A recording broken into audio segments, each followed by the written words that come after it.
예수님께서는 이 3년간의 공생애를 사시는 동안에 우리에게 이 기도에 대해서 많은 것들을 가르쳐 주셨습니다. 자, 그 가르침 중에서 예수님께서는 우리가 주기도문이라고 부르는 이 기도를 알려주셨는데, 이 기도는 우리가 무엇을 어떻게 기도해야 할지를 알려주는 기도의 모범이라고 할 수 있습니다. 오늘 본문에서 우리 예수님께서는 그러므로 너희는 이렇게 기도하여라 라고 말씀하셨습니다. 이 말씀은 이 본문 앞에 나와 있는 마태복음 6장 5절부터 8절까지 해서 말씀하신 이 잘못된 기도의 예를 따르지 말고 이렇게 내가 가르쳐준 대로 기도하여라 라는 의미입니다. 이 잘못된 기도의 예를 보여주시기 위해서 예수님은 그 당시에 유대인들과 이방인들이 하는 기도의 가장 흔한 오류를 말씀하셨습니다. 먼저 당시의 유대인들은 이 형식적이고 율법주의적인 신앙에 빠져서 사람들에게 이 남들에게 기도하는 모습을 보이는 것을 좋아했습니다. 그들은 하나님께 말씀드리고자 하는 마음으로 기도한 것이 아니라 자신의 이 외적인 신앙의 모습이 얼마나 열심 있고 또 거룩한지를 드러내려고 기도한 것입니다. 예수님은 그들을 위선자라고 부르셨고, 이 참된 기도란 골방에 들어가서 아무도 보지 않는 가운데 문을 닫고 은밀한 중에 하나님께 올리는 것이라고 말씀하셨습니다. 또한 그 당시에 이스라엘 주변에 있던 모든 이 이방인들은 자신이 믿는 신에게 기도할 때에 마치 주문을 외우듯이 이 했던 말을 계속해서 반복하고 또 일부러 길게 또 많이 말하는 것을 좋아했습니다. 그들은 인격적인 하나님과의 교제를 위해서 기도한 것이 아니라 이 자신들의 기도를 통해서 주술적인 효과를 얻기 위해서 기도했던 것입니다. 그러한 기도 역시 하나님께 올리는 참된 기도로서는 적합하지 않은 것입니다. 그래서 예수님께서는 이 어리석은 자들의 잘못된 기도를 따르지 말고 당신께서 알려주시는 모범을 따라서 기도에 대해서 배우라고 말씀하고 계신 것입니다. 그리고 예수님께서는 그 기도의 첫 마디를 하늘에 계신 우리 아버지의 이름이 거룩하게 되시고 라고 말씀하십니다. 자, 이 기도는 단지 몇 개의 단어로만 이루어진 짧은 문장에 불과합니다. 하지만 그것은 이 짧은 문장 안에는 우리의 기도에 있어서 가장 중요한 것이 무엇인지를 다 담고 있는 그런 축약된 문장이라고 볼 수 있습니다. 이 기도는 우리가 기도를 올리는 대상, 그리고 우리의 기도를 들으시는 분이 바로 하늘에 계신 우리 아버지 하나님이시라는 사실을 보여줍니다. 그러므로 이것을 보게 되면 하나님을 인격적으로 믿고 그분을 참된 아버지로 모시지 않는 사람은 절대로 참된 기도를 할 수 없다는 것을 알 수 있습니다. 진정한 기도는 오직 거듭나서 하나님의 자녀가 된 사람만의 그 사람들에게만 주어진 영적인 특권입니다. 그러므로 모든 기도하는 사람들은 먼저 자신이 참으로 거듭나서 새 사람이 되었는지를 먼저 알아야 할 것입니다. 나를 계속하시고 나의 의가 되어주신 예수 그리스도께 대한 참된 믿음을 내가 가지고 있는가? 또한 내가 성령으로 새 사람이 되어서 하나님의 법을 사랑하며 순종하는 삶을 살고 있는가? 이것을 확실히 확인해야 한다는 것입니다. 이러한 믿음의 증거가 없이 단지 종교 생활의 일부분으로 교회만 왔다 갔다 하면서 형식적인 기도를 하는 사람들은 결국 예수님께서 말씀하신 위선자들과 이방인들과 같은 기도를 할 수밖에 없는 것입니다. 또한 참된 신앙을 가지고서 거룩하게 하나님을 섬기고 있는 거듭난 성도들께서는 또한 이분들도 늘 기도를 하실 때에, 기도를 시작할 때에 신중함을 가져야 할 것입니다. 우리는 별 생각이 없이 그저 가벼운 마음으로 기도를 시작해서는 안 될 것입니다. 기도할 때에 우리는 기도를 시작할 때에 지금 내가 누구에게 나아가며 또 어떤 분에게 내가 지금 말씀드리려고 하는 것인지 이것을 항상 생각해야 합니다. 기도의 대상이신 하나님께 대해서 이 합당한 마음과 어떤 생각이 없이 그저 아무 생각 없이 기도하는 것은 마치 눈을 가린 채 아무 곳에나 총을 쏘아대는 것과 똑같습니다. 그런 식의 기도는 응답받지 못할 뿐만 아니라 오히려 하나님을 욕되게 하는 것입니다. 그리고 또한 기도는 하나님과의 인격적인 교제이기 때문에 그 교제의 대상인 하나님을 향하지 않는다면 그것은 하나님과의 교제일 수가 없고 더 나아가서 기도일 수가 없는 것입니다. 그러므로 우리는 오늘 본문을 통해서 기도의 대상이신 하나님에 대해서 바르게 알고 기도할 수 있어야 할 것입니다. 자, 그러면 여러분 오늘 본문에서 우리는 어떤 단어부터 먼저 살펴보아야 할까요? 이 우리말 성경의 순서대로 가장 먼저 나와 있는 하늘에 계심부터 보는 것이 맞겠습니까? 자, 물론 그렇게 하는 것도 그렇게 할 수도 있겠습니다. 하지만 원래 마태가 기록했던 원어 성경의 어수는 우리말과 다릅니다. 이 원어에 따르면 예수님께서는 이런 순서로 말씀하셨습니다. 아버지여 우리 하늘에 계신, 이 순서입니다.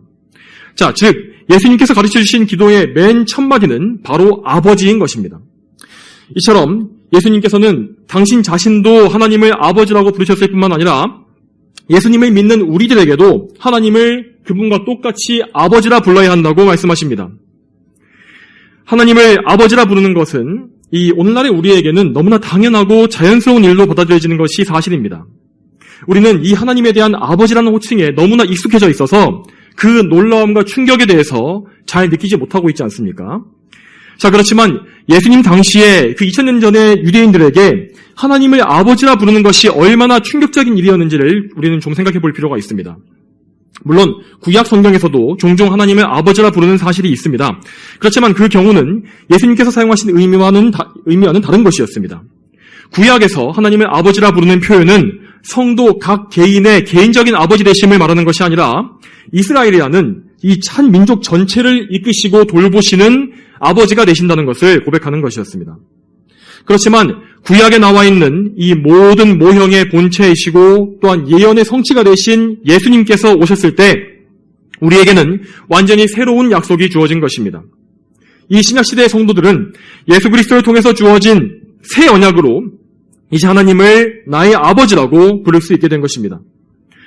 예수님의 대적자들은 이 사실을 알지 못했고 또한 믿지도 않았기 때문에 예수님께서 직접 하나님을 아버지라 부르실 때에 그것을 대단히 불경한 말로 여겼습니다.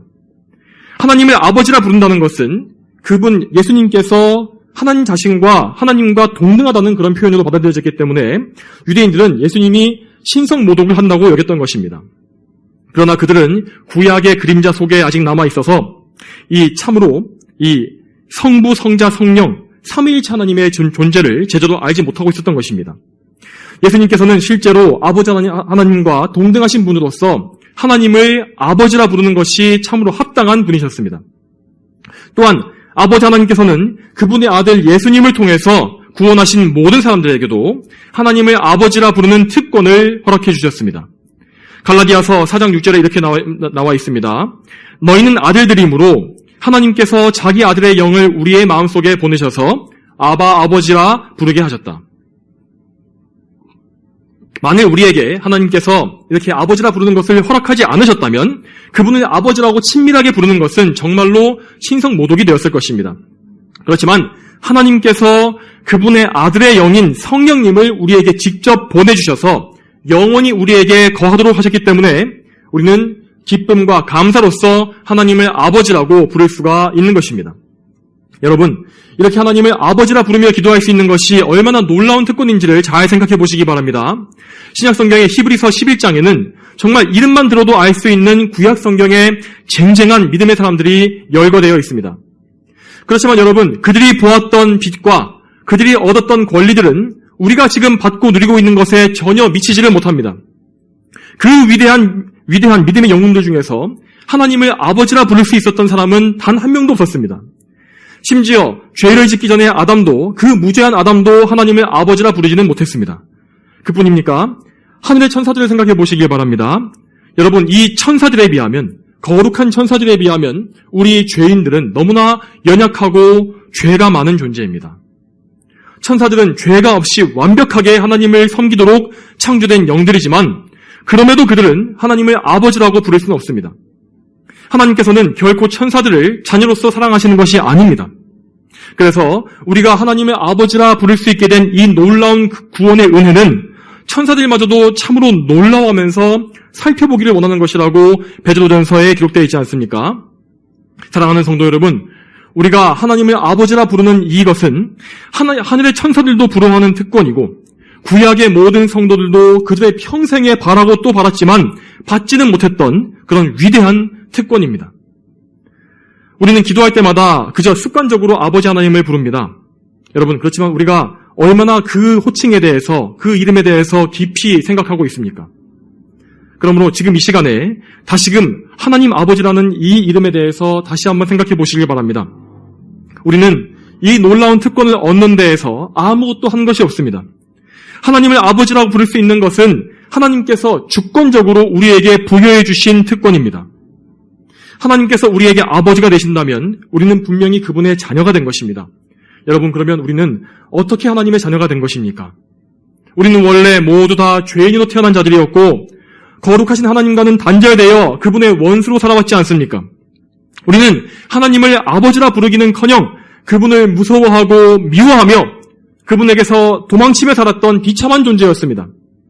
우리는 하나님께 대해서 죽었었고 모든 선한 일에 대해서도 맹인이었으며 죄와 사망의 권세에 매여서 아무 소망도 없던 자들이었습니다.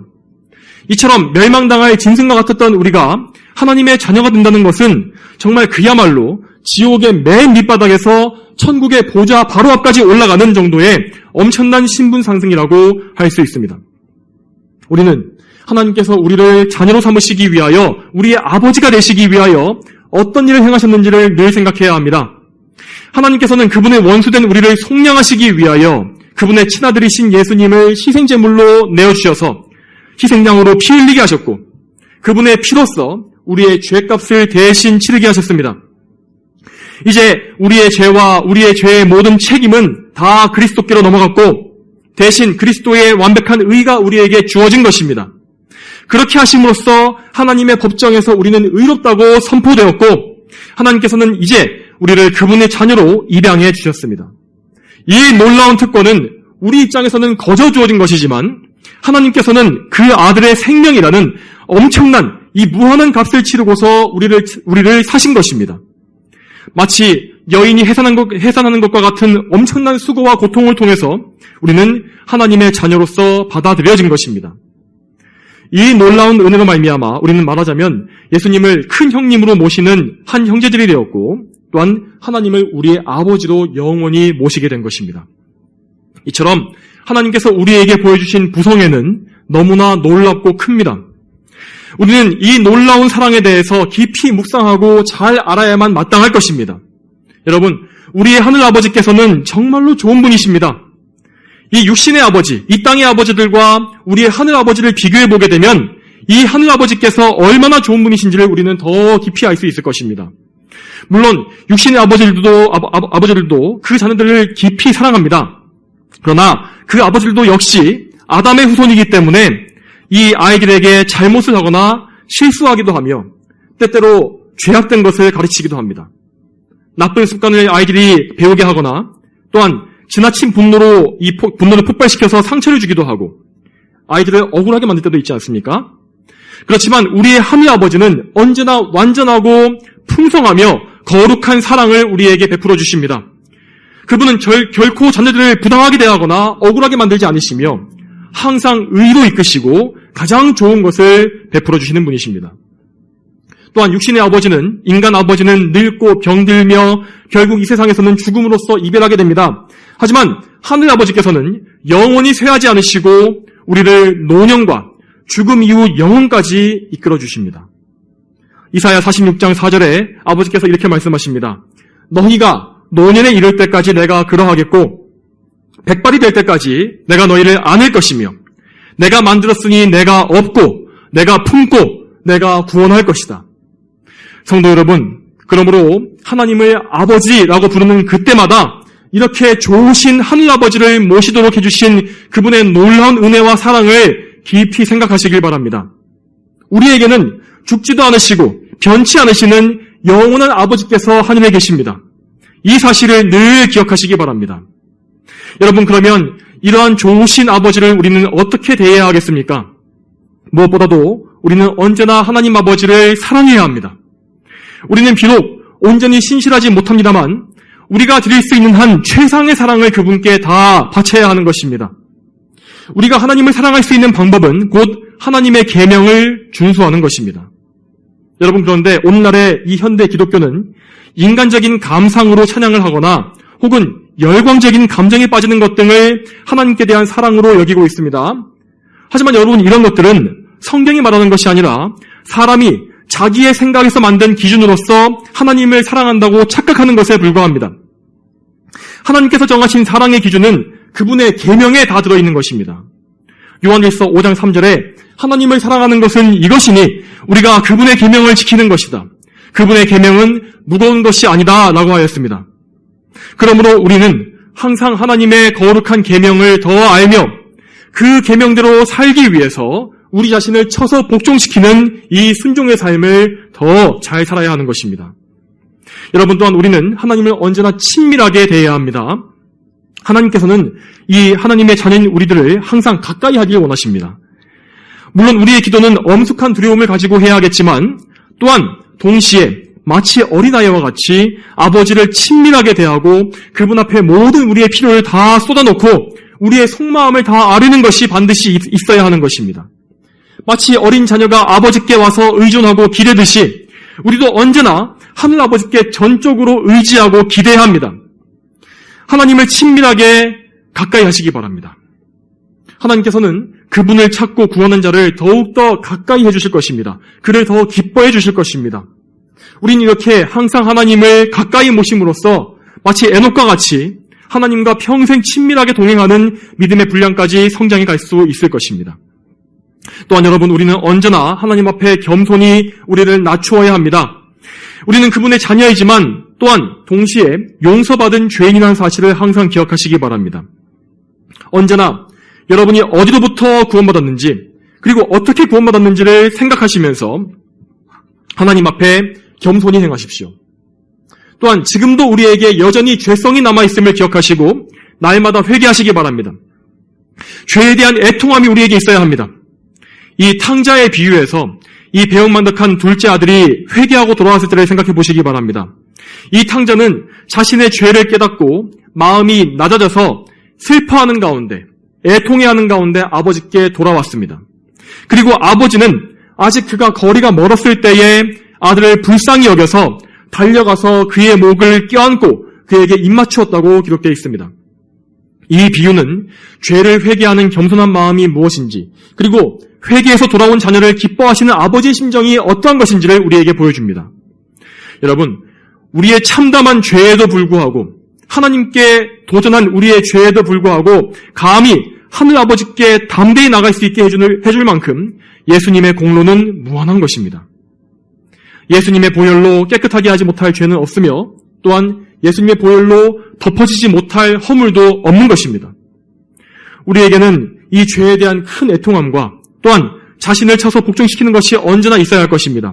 그러면서도 동시에 회개하고서 이제는 믿음으로 아버지께 나아가기를 두려워하지 않는 담대한 믿음이 있어야 하는 것입니다.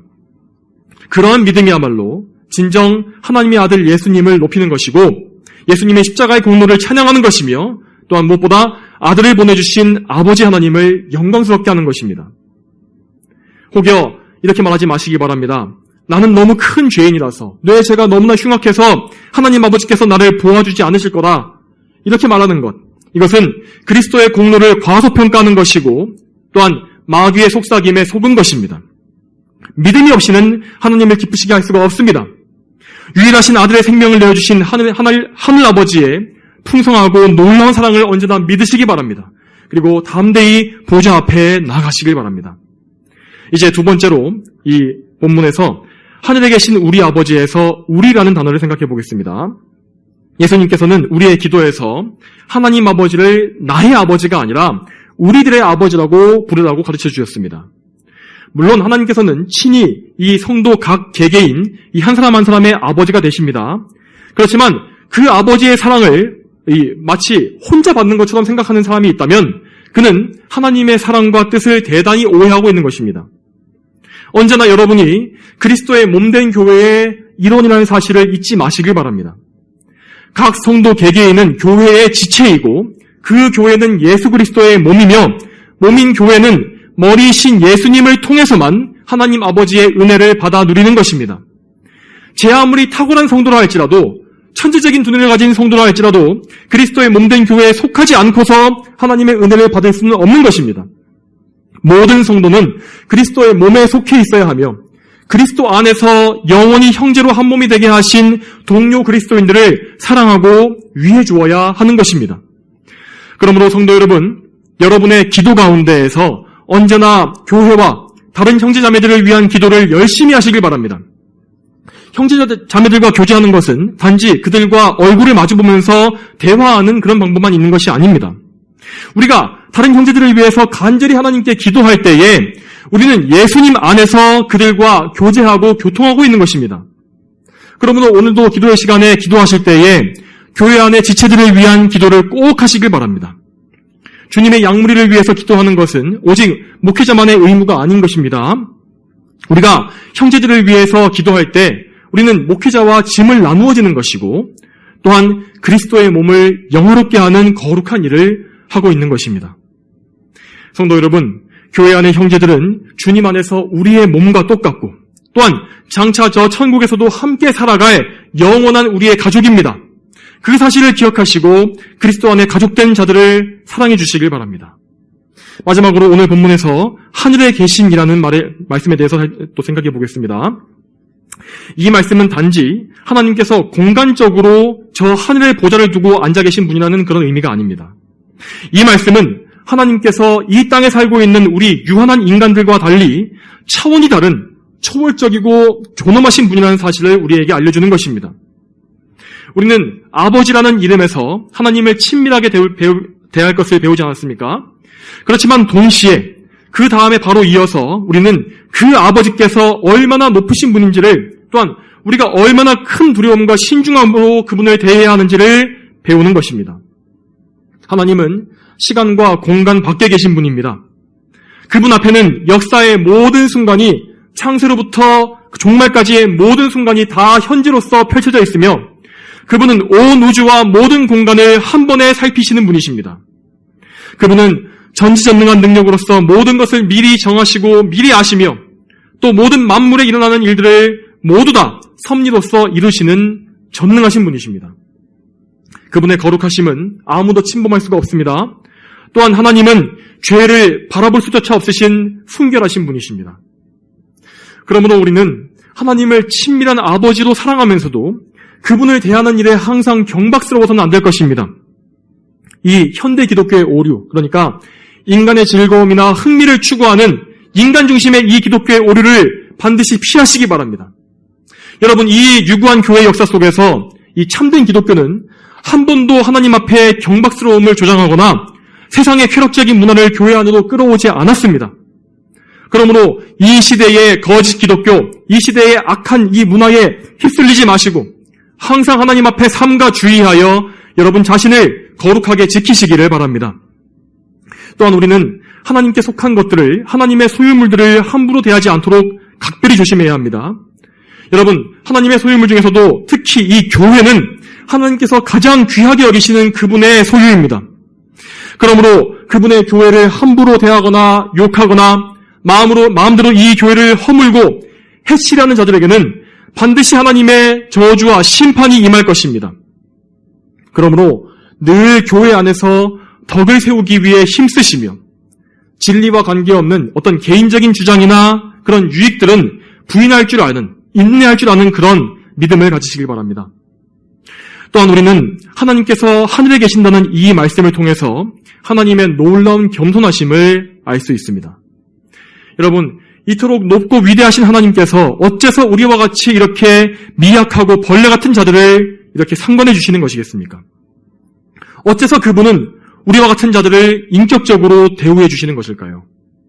또한 성부와 동등하신 성자 하나님께서 어떻게 우리와 똑같은 이 살과 피를 가진 사람이 되셨고 또 어째서 우리를 구하시기 위해서 자신을 지극히 낮추셔서 저 무덤까지 들어가신 것이겠습니까? 이 놀라운 겸손과 은혜로운 자기 비하를 우리는 항상 깊이 생각해야 합니다. 하나님의 겸손하신 성품을 깊이 생각하고 또 이것을 깨닫게 될 때에 우리는 항상 감사할 수밖에 없을 것이고 또 감히 하나님 앞에 교만한 마음을 품을래야 품을 수가 없을 것입니다. 또한 여러분, 성부와 성자의 그 겸손하심에 더불어서 우리 안에 내주하시는 성령 하나님의 겸손하심에 대해서도 생각해 보시기 바랍니다. 성령께서는 참으로 누추한 운막과 같은 우리의 영혼을 거룩한 성전으로 거듭나게 하셨고 우리 안에 오셔서 우리 안에 영원히 거하시는 분이십니다. 우리는 여전히 우리 안에 죄악된 모성을 가지고 있습니다. 하지만 성령께서는 우리의 이런 모습을 멸시하거나 더럽다고 여기지 아니하시고 항상 우리를 불쌍히 여기시며 우리를 위해서 말할 수 없는 탄식으로 간구하시는 분이라고 하셨습니다. 이와 같이 성부, 성자, 성령, 삼위일체 하나님의 이 거룩한 겸손하심을 항상 우리는 생각하고 항상 하나님께 감사해야 할 것입니다. 그리고 우리 역시 하나님 안에서 그 하나님을 닮은 겸손한 사람으로 변화되어 가기를 항상 소망해야 할 것입니다. 성도 여러분, 오늘 우리는 이 마태복음의 말씀을 통해서 우리의 기도를 받으시는 하나님께서 어떤 분이신지를 생각해 보았습니다. 언제나 이 말씀대로 하나님을 깊이 생각하시기 바랍니다. 거룩하신 하나님에 대해서, 우리의 아버지이시고 높으신 하나님에 대해서 전 인격적으로 알고 그분을 가까이 모실수록 우리는 그분의 성품을 더 많이 담게 될 것입니다. 그렇게 되면 우리의 기도는 더욱더 하나님의 뜻대로 하는 기도로, 하나님께서 기뻐하시는 기도로 점점 더 발전해 갈 수 있을 것이며, 우리의 기도는 더욱더 많이 응답받고 더 많은 열매를 맺게 될 것입니다. 이러한 영적인 이 축복들을 소망하시면서 오늘도 더욱더 힘써 기도하시는 우리 모두가 되기를 축복합니다. 다 함께 기도하시겠습니다. 거룩하신 아버지 하나님, 오늘도 하나님의 은혜 가운데에서 이렇게 저희가 마태복음의 말씀을 통해 하나님 앞에 어떻게 기도해야 할지를 알게 하시니 감사드립니다. 우리의 가장 작은 목소리와 또한 비천하고 어리석은 말들에도 귀 기울여 주시는 거룩하신 아버지께 항상 우리가 모든 감사와 찬송을 다 올리게 하시며 우리가 할 수 있는 한 모든 영광과 또 사랑을 바칠 수 있도록 주여 인도하여 주시옵소서. 우리의 어리석음과 누추함과 부족한 것들 주님께서 불쌍히 여기사 예수님의 보혈로 깨끗하게 하시며 또한 덮어주셔서 우리가 하나님 앞에 담대히 나아가서 하나님 앞에 또한 기도할 수 있는 그런 믿음을 소유하게 해주시기를 소망합니다. 감사드리며 예수님의 이름으로 기도 올립니다. 아멘.